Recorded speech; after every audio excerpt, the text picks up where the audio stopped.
تا شیطان د پښتنو کلی ته په دوره باندې راغلی نو زما محترمو دورې وکړه چې کله لاړه نو هغه مشر شیطان ترې نه تپوس کوي چې څه شکایت څه مسله خو نشته ویره په دې پښتنو باندې موږ محنت کوو کوشش کوو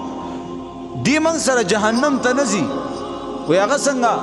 وی دوی نه لوی لوی ګناهونه وشي لوی لوی خطاینې ته وشي زنا ته وشي بدکاري شراب لوی لوی ګناهونه حتی د جهنم په اخري ګړنګ باندې ودروچي او د کور کول غواړي او بس صرف وی دی بیا خپل علماو طرف ته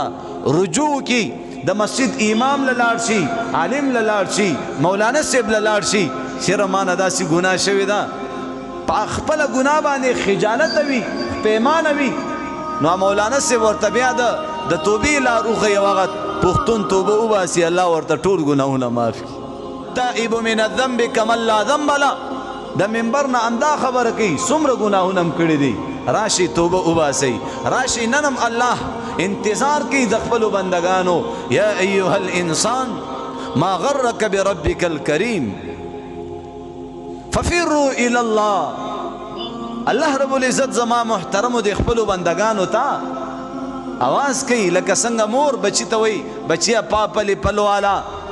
پل دی بختور شه شابه بل واخلا هغه مور د دې ماشوم په یو قدم باندې خوشحالیږي د الله رحمت ته وګوره د الله کرم ته وګوره چې انسان یو ځل وایي یا الله الله په اسمانونو کې 70 بار وایي لبیک لبیک لبیک ای بنده زه حاضر یم